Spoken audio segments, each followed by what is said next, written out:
Welcome to the award ceremony for the Space Security Challenge 2020, or Hackasat. I'm your host, Jordan Wines. Instead of teasing you like last time, let's get right to the results. We closed the scoreboard yesterday, just before the game's end, and there were multiple sols that occurred after the scoreboard went dark. How did that impact the rankings? Our top 3 winners of prizes are...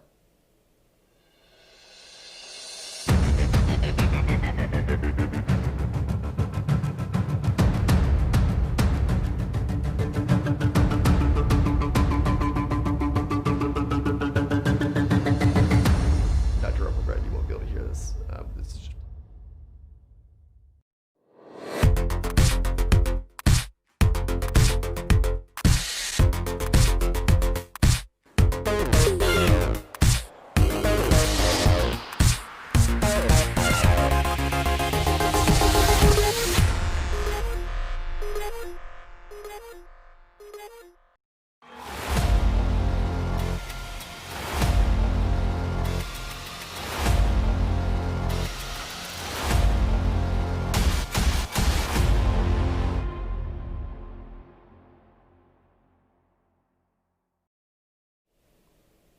Congratulations to our top prize-winning teams. PFS for taking home the $50,000 grand prize, Poland Can into Space, who definitely can, for their $30,000 prize and hopefully an epic moonshot we'll see later in the broadcast, and Flux Repeat Rocket for their $20,000 prize. We know the technical challenges these teams faced in this event were unlike any they've seen before, and we're glad to be able to reward them with hard-earned prizes for their efforts. However, as you may remember, the on-orbit section was one of the most important goals of the competition. It's one of the things that made this event special. We needed a way to incentivize teams, and making the on-orbit challenge pass or fail for prize eligibility was one of the most effective ways to do that. Space is unique. No one person is an expert in all of its aspects. We wanted to ensure that the CTF and hacking community grew in their capabilities relevant to space. The on-orbit portion required an expertise in math that is unique. Of course, this being in 2020, our worst fears came to reality. The highest scoring team was one of those impacted negatively by not having an on-orbit solution in time. Let's take a look at the final scoreboard. And you can see those scores that I mentioned occurring after the scoreboard went dark. They were by Solarwine, one of 2 teams that did not have an accepted solution for the on-orbit challenge, and thus, unfortunately, they're ineligible for the final prize pool. However, the Hackasat organizers all feel for the impact that this had on Solarwine, and we hope they can take pride in several notable accomplishments.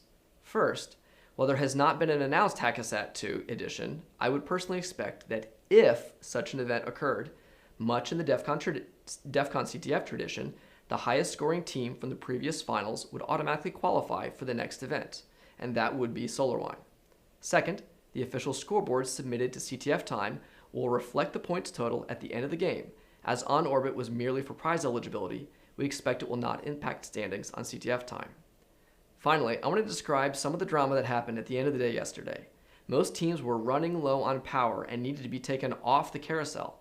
Solarwine was one of only 2 teams that stayed online, and they were able to capitalize on it. Not only did they successfully solve Challenge 4, which required a ton of work building a custom bootloader to re-enable GPIO on the payload module, but additionally, they blazed ahead and solved Challenge 5 just before the competition closed as well. Now, there were 2 ways to solve in Challenge 5, a lower scoring option of just taking any photo, and a higher scoring option of taking a photo of the moon in the room. Solarwine quickly snapped a photo to prove they could control the camera, and they tried to properly orient for a different photo. They don't even know it, but their last commands relayed to the satellite 2 minutes before the game ended took a photo that they never got to see as the game ended, and we're going to show it to them now. As you can see, the moon is visible there on the left, just to the right of the logos. So, while they did not successfully get this final photo back in time before the game ended, they now know that they did achieve success in all of the Earth-based goals that we laid out for them. Thanks again, Solarwine, for pushing so hard, continuing through the discouraging result of yesterday. And of course, speaking of that on-orbit challenge, I know we are all, and especially Poland Can into Space, looking forward to seeing the results. For that, we're going to go to Dr. Roper and Brett, whom you will remember from their keynote earlier in the event. Dr. Roper is the Air Force and Space Force Acquisition Chief, and Mr. Brett Goldstein is the Director of the Defense Digital Service. Gentlemen, can you hear me? Yes, we You can, you can hear Jordan. me, and I can hear you. That's the important part. Take it away. Awesome. Jordan, thanks so much to you and the entire team that have worked so hard to put on this event and keep everything moderated. And just a huge hats off to everyone who has participated in this inaugural foray of space into DEF CON. And Brett and I were talking earlier, we are just blown away by how far the community's come in just a few short weeks. We've made our own progress here. We have solved the lanyard challenge. So by just merely taking off the case, you can actually attach this. So problem solved. But the progress that has been made by these teams is much more impressive. And what I just left away is that this combination of needing to know orbital mechanics, antenna physics, as well as just good solid hacking skills is going to create some of the most interesting challenges for future DEF CONs to come. Brett, what do you think? So my big question is this the second episode of Between Two Nerds? Part 5? Part 5. Or do you think we'll get syndicated? Maybe. Okay. Zombies in space, we're ahead of the game. We are. And as I think about my future in DoD, like I'm also thinking about my future in TV. So just, or this could be Meet the Nerds. Like there's a lot of potential here. We'll hold on to our day jobs though. Okay. All right. Well, I just feel like I'm getting a lot of encouragement to get into this realm. But anyhow, so DEF CON has been awesome. So for everyone listening out there, great year. And I think about last year and I think about all that we did when Will and I went for the first time and the fact that we got DoD out there. And so proud. And a couple things stand out for me. But one of them's funny. So I had never been on Discord before. And y'all may be using Discord all the time, but isn't there something counterintuitive about you log on to Discord and then it sends you this random ass link that you're supposed to click? Like this is DEF CON. So super surprised by that. So I had to call up my friend Roro and I'm like, hey dude, do I click the link? And he's like, well, I guess so. Click. So hopefully that wasn't a bad click. But on a more serious note, what was really special about our efforts with Air Force and DDS is in our first day of doing everything, we had more traffic and more interactions than we did through the entire DEF CON last year, which is insane because like for all the folks from the team who did DEF CON last year, we were slammed. So the fact that we saw those sorts of interactions means we really got our act together this year. Virtual was awesome for us, and we're glad we were able to engage. But Will, Hackasat, what do you think? Well, Brett, amazing success, amazing the amount of community that was able to be involved, and the feedback has been fantastic. The overwhelmingly people saying, I never knew that space was really accessible to me, where the equipment's affordable given my day job. And that's amazing to introduce that to this community. So we had over almost 13,000 people came to the Hackasat website this year. Almost 5,000 people came in through the VR site and over 130,000 social media views, which just tells me space is super interesting and something that's just been beyond grasp and hopefully seems a little more so now. And for the teams that were part of our quals, we were super excited in your interest. And for the teams who made it in the final, we're blown away by how quickly you adapted to these very difficult challenges. And I think we picked them right. They were solvable, but not easily so. And so to everyone involved, hats off. And especially just want to give a shout out to Solarwine, the top overall scorer. I mean, kudos to you for sticking at it, for coming back and continuing to improve what you did. For PFS, congratulations on being the top winner. And again, just putting a lot of amazing solutions on the board. And Poland can into space. You stated your goal was to get into space, and you did with your moonshot that we'll come to in a second. And I don't want to leave Flux Repeat Rocket out. You know, coming in, getting that 20K prize, putting up amazing tech across all these different challenges. We're just really proud of all of you. But what we want to end with is the cyber moonshot. which was more than just the name. Taking control of a satellite that is orbiting, having to restore normal operations after they've been disabled, having to understand orbital mechanics well enough to point a satellite that's meant to take a picture of the Earth to something that's 385,000 kilometers away and successfully get an image through what is very much a soda straw is a wicked hard challenge. But DEF CON and our first satellite Hack-A-Sat challenge needed no less than that. And so I am pleased to announce that Poland can into space, you can. Let's roll the video for your cyber moonshot.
All right, on screen is the moonshot for everyone to see.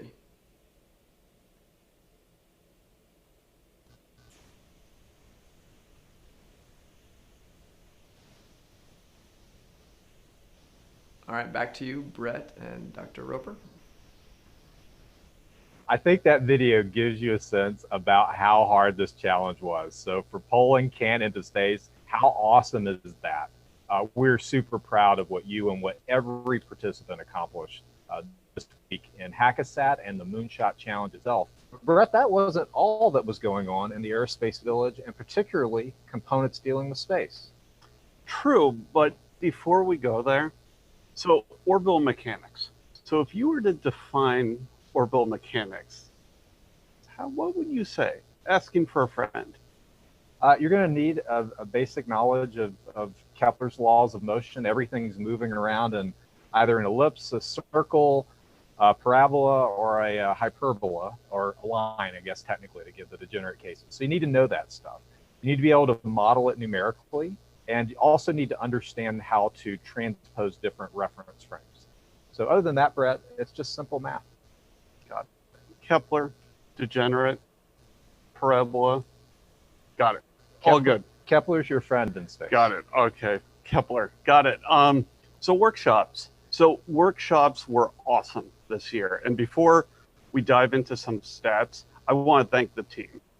So the DDS team with our Air Force friends, they worked night and day to make all of these streams happen. And all of the mechanics probably involved a little Kepler, parabola, lines, math, to make all of these different workshops happen on the Twitches. But in all seriousness, the team has been surging for months to make each one of these as real as possible. to keep it up, work the challenges, deal with drama up until the last minute. So amazing work. But we had 11 Twitch streams, and that was awesome from an educational point of view. But here's a big piece. Our first winner on all of the workshops was a 12-year-old, the Alpaca Club. So this 12-year-old out of nowhere came and crushed one of the workshops. And something as both as a dad, but also as a director of an innovation team, and then looking to one of our goals of training the future, a 12-year-old, again, the Alpaca Club, going and crushing it right off the bat was amazing. So we had these workshops. And from a traffic perspective, like we're looking at, we had over almost 2,500 visitors and 131 winners. And that is pretty impressive. But the good news for everyone listening out there is we're still playing today. So, and because everyone likes swag, keep playing, you win a shirt. You win a shirt. Swag wins. But these workshops were great. And one of the goals that Will and I had from the very beginning was have a very hard challenge like Hack-A-Set, where people would, start and then it would get to a series of teams and get to the big win, the moonshot. But we also wanted to work on training folks with everything from advanced to beginner level types of workshops. And I feel like we were able to deliver there. But it was pretty awesome. I don't know if you won yet, Will. Well, I think everyone won for this. It's pretty amazing to see how far just members of our military have come from just a year ago. So we were there a little over a year ago with an F-15 hacking challenge, and it really did send a shock across the Pentagon with, wait a second, what are we doing? Cyber vulnerabilities are not things that we're supposed to expose. And I've seen a huge amount of progress for the organizations I represent, the Air Force and the Space Force, starting to realize that this community is one that we should have been a part of a long time ago, that we have so much to learn from you, and we have learned this week. And I'm looking forward to doing some debriefs with the teams and just hearing how you approach the challenges and what you think we can do better on, because we're designing satellites and airplanes every day, Brett. And these lessons we can put directly into new things that we design. We'd also like to hear how we can be better members of this community, because we're going to be back next year and we can do virtual events, we can do live hacking events. We want to know how we can make interesting opportunities relevant to our mission, something that really energizes this community where everyone learns. So, Brett, I think we all won with Hack-A-Set this year. I think we did too. And so the past 2 nights we've done this Drinks with Devs, which has been pretty wild, because we just had a horde of our folks, and then a bunch of people who had been working on the workshops came in. And the good news from last night is we had a winner for DDSat. So Pina Triste, amazing work, good job, came on the call last night, got the kudos there. So we've seen winners throughout the stack. I think this year really went well. The question is, what are we going to do next year? Well, Brett, I have my own ideas, and we'll be discussing them for sure. We could go into AI, we could go into drones. We could let members of the community make a satellite that we could put up in orbit, and maybe you designed it more cyber secure than the way we do. But we want to hear from you. We should have been part of this community a long time ago, and I hope that you'll tell us how we can use opportunities like this so that having military members be part of the DEF CON community is not an unusual thing, but a really cool thing. So we're going to keep the websites open, and we hope that you will share your thoughts with us so that this time next year, hopefully when COVID-19 is behind us, and I hope everyone is safe till then, that we can do a live event that's awesome, but continue all the awesomeness that this virtual event has afforded. We have had so many more people participate. And Brett, I don't know, maybe we can talk about zombies again next year. We could have a zombie challenge. If you can incorporate zombies into the challenge, I think you win. It's good because, let's face it, Brett, after zombies run over the earth, we may be reliant on members of this community to download critical satellite data to know where they are. I think we've uncovered something critical. But in all seriousness, even though everything does in fact come back to zombies, we want to hear from you. So we have ideas on what is hard. So the bar was raised really high this year. What's on your mind? We're all over Twitter. We have the Hackasat handle. We have Defense Digital for DDS. We have the websites up. We want to hear from you. We're still operating on Discord. We will through the day. We want to be involved in this community, not just for a few days during the summer, but all year long. So I personally, and I know Will as well, want to hear your hardest ideas. Bonus points for zombie interactions. But, you know, we want to hear them. You got to get your style points somewhere, Brett. So, Brett, I don't know, from my view, what a successful conclusion. Again, congrats to all the teams. Continue learning from the websites that we have up. Let us hear from you. And hopefully by this time next year, we'll be on to the next great, amazing Capture the Flag Challenge and the next great set of workshops so that we all get smarter.